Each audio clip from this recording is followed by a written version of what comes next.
ഇതാ സുപ്രധാനമായ വാർത്ത. കൂടത്തായി കൊലപാതക പരമ്പര കേസ്. സയനൈഡ് എന്ന വാക്ക് മലയാളി ഏറ്റവും അധികം ശ്രദ്ധയിൽ വെച്ച ആ വാർത്തയാണ് കൂടത്തായി കൊലപാതക പരമ്പര കേസ്. ആ കേസിൽ സയനൈഡ് ഉള്ളിൽ ചെന്ന് തന്നെയാണ് റോയ് തോമസ് മരിച്ചത് എന്ന് ഫോറൻസിക് സർജൻ കോടതിയിൽ മൊഴി നൽകിയിരിക്കുന്നു. റോയ് തോമസ് ഹൃദയാഘാതത്തെ തുടർന്ന് മരിച്ചു എന്നായിരുന്നു പ്രതി ജോളി നേരത്തെ നൽകിയിരുന്ന മൊഴി. പ്രതിയായ ജോളിയുടെ ആദ്യ ഭർത്താവാണ് കൊല്ലപ്പെട്ട റോയ് തോമസ്.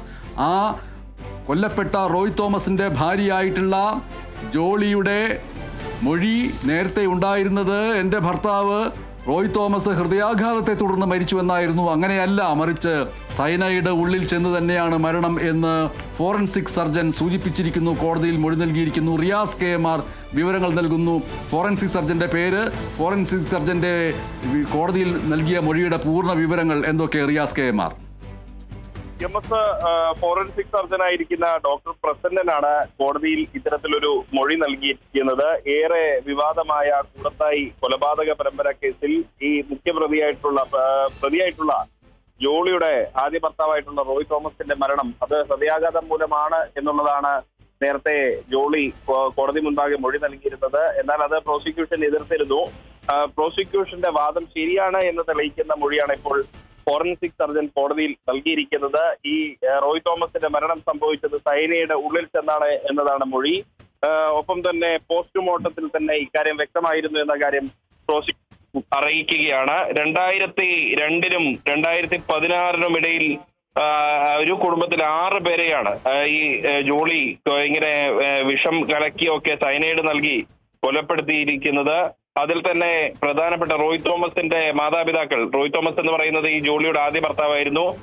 റോയ് തോമസിന്റെ പിതാവായിട്ടുള്ള വിദ്യാഭ്യാസ വകുപ്പിലെ ഉദ്യോഗസ്ഥൻ പൊന്നാമറ്റം ടോം തോമസിന്റെ ഭാര്യ, അതായത് റോയ് തോമസിന്റെ അമ്മയായിട്ടുള്ള റിട്ടയർഡ് അധ്യാപിക അന്നമ്മ തോമസ്, ഒപ്പം അന്നമ്മയുടെ സഹോദരനായിട്ടുള്ള MM മാത്യു മഞ്ചാടിയിൽ, ടോം തോമസിന്റെ സഹോദരന്റെ മകനായ ഷാജു സക്രിയയുടെ മകൾ അൽഫൈൻ, ഷാജു സക്രിയയുടെ ഭാര്യ സിലി എന്നിവരെയാണ് ഇത്തരത്തിൽ ഇക്കാലയളവിൽ കൊല്ലപ്പെടുത്തുന്ന ഒരു സാഹചര്യം ഉണ്ടായിട്ടുള്ളത്. ഇതിൽ തന്നെ റോയ് തോമസിന്റെ മരണത്തിൽ നടന്ന പോസ്റ്റ്മോർട്ടമാണ് പ്രധാനമായും ഈ കേസിൽ നിർണായക കണ്ടെത്തലായിട്ടുള്ളത്. റോയ് തോമസിന്റേത് ആദ്യം ആത്മഹത്യയാണെന്നാണ് സംശയിച്ചിരുന്നത്. പിന്നീട് നടന്ന അന്വേഷണങ്ങളിലാണ് ഇത് കൊലപാതകമാണ് എന്ന് തെളിയുന്നത്.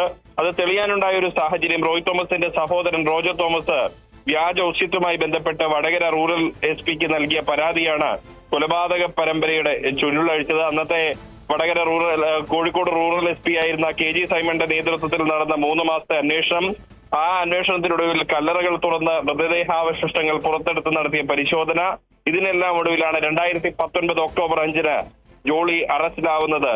ഈ ജോളിയെ കൂടാതെ അവർക്ക് സയനൈഡ് എത്തിച്ച് നൽകിയ ബന്ധു MS മാത്യു, സ്വർണ്ണ പണിക്കാരനായ പ്രജിൽ കുമാർ എന്നിവരെയും നേരത്തെ കേസിൽ അറസ്റ്റ് ചെയ്തിരുന്നു. ഈ കേസിന്റെ വിചാരണ നടപടികൾ ഉൾപ്പെടെ ഇപ്പോൾ കോടതിയിൽ നടന്നു വരികയാണ്.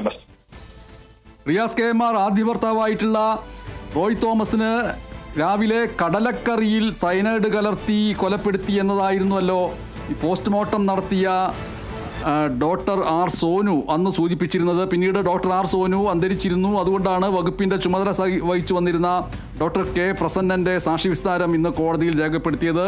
ഈ ഡോക്ടർ പ്രസന്നൻ എന്ന് പറയുന്നത് കോഴിക്കോട് മെഡിക്കൽ കോളേജിലെ ഫോറൻസിക് വിഭാഗം മുൻ സർജൻ കൂടിയാണല്ലോ. അപ്പോൾ ഈ കടലക്കറിയിൽ സയനൈഡ് ചേർത്തു എന്നുള്ളതായിരുന്നു പ്രധാനപ്പെട്ട ഒരു ആരോപണം. അതിൽ ഈ ആന്തരികാവയവങ്ങളുടെ രാസപരിശോധനയുടെ അടിസ്ഥാനത്തിലാണോ ഇപ്പോൾ ഈ മൊഴി നൽകിയിരിക്കുന്നത്?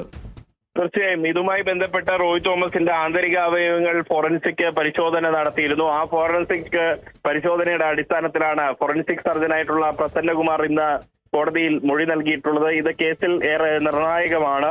അതായത് ഈ റോയ് തോമസിന്റേത് സയനൈഡ് കഴിച്ചാണ് എന്ന ഒരു ഫോറൻസിക് സർജന്റെ മൊഴി, അത് ശാസ്ത്രീയമായ ഒരു തെളിവിന്റെ അടിസ്ഥാനത്തിൽ കൂടിയാകുമ്പോൾ ജോളിക്കെതിരെയുള്ള കൂടുതൽ തെളിവുകൾ പ്രോസിക്യൂഷൻ ലഭിക്കുന്നു. അത് പ്രോസിക്യൂഷന് ഈ കേസിൽ ബലപ്പെടുത്താൻ സഹായകരമാകുന്ന ഒരു മൊഴിയാണ് ഇന്ന് നൽകിയിരിക്കുന്നത്. മാത്രമല്ല ജോളിയുടെ വാദങ്ങൾ ഓരോന്നായി പൊളിയുന്ന ഒരു കാഴ്ചയാണ് ഓരോ തവണ ഈ കേസ് വിചാരണക്കെടുക്കുമ്പോഴും കോടതി മുറിയിൽ നമുക്ക് കാണാനും കേൾക്കാനും ഒക്കെ പറ്റുന്നത്.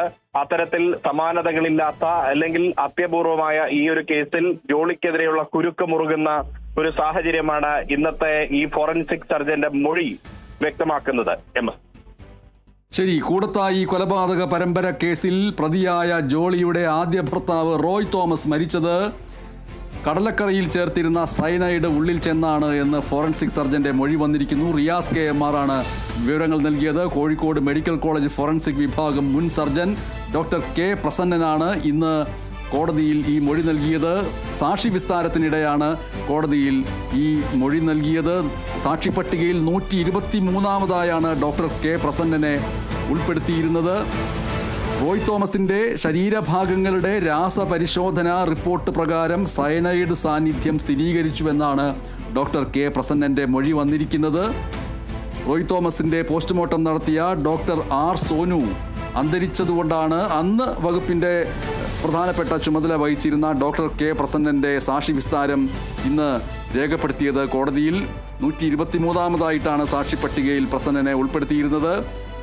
ഇതിൽ 2-3 കാര്യങ്ങൾ കൂടി പശ്ചാത്തല വിവരങ്ങളായിട്ട് ചേർക്കേണ്ടതുണ്ട്. ഈ കൂടത്തായി കൂട്ടക്കൊലക്കേസിലെ 1-ാം പ്രതിയായിട്ടുള്ള ജോളിക്കെതിരെ അവരുടെ ഭർത്താവായിട്ടുള്ള പൊന്നാമറ്റം ഷാജു സക്കറിയ ഒരു വിവാഹമോചന ഹർജി നൽകിയിരുന്നു. ആ ഹർജി കോഴിക്കോട് കുടുംബ കോടതി കഴിഞ്ഞ മാസം അനുവദിക്കുകയും ചെയ്തിരുന്നു.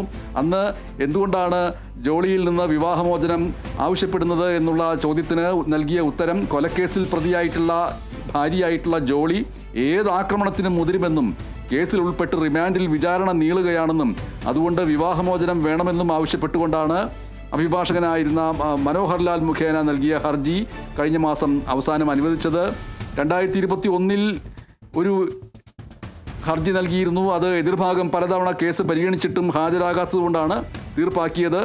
ഓർക്കുക, കൂടത്തായിയിൽ 2002 മുതൽ 2016 വരെയാണ് ഈ സംഭവം നടന്നത്.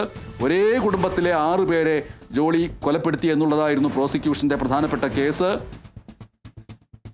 ജോളിയുടെ നമ്മൾ ആദ്യം സൂചിപ്പിച്ച ആദ്യ ഭർത്താവായിട്ടുള്ള റോയ് തോമസിന് അന്ന് 40 വയസ്സാണ്.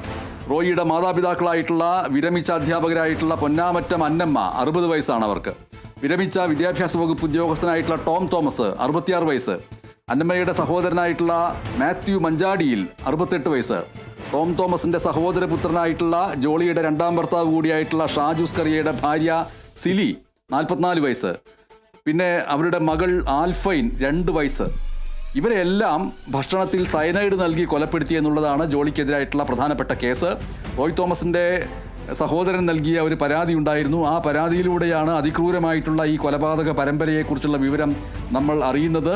തുടർന്ന് 2019 ഒക്ടോബർ മാസം ജോളിയെ കോഴിക്കോട് റൂറൽ പോലീസ് അറസ്റ്റ് ചെയ്യുകയായിരുന്നു. അതിൻ്റെ തുടർച്ച എന്നുള്ള നിലയ്ക്കാണ് ഇപ്പോൾ വന്നിരിക്കുന്ന ഈ പുതിയ വാർത്ത. കൂടത്തായി കൊലപാതക പരമ്പരയിൽ മരിച്ച റോയ് തോമസിന്റെ ശരീരത്തിൽ സയനൈഡ് കണ്ടെത്തി എന്ന് മൊഴി നൽകിയിരിക്കുന്നു കോടതിയിൽ എന്നുള്ളതാണ് വാർത്ത. റിയാസ് KMR ആണ് വിവരങ്ങൾ നൽകിയത്.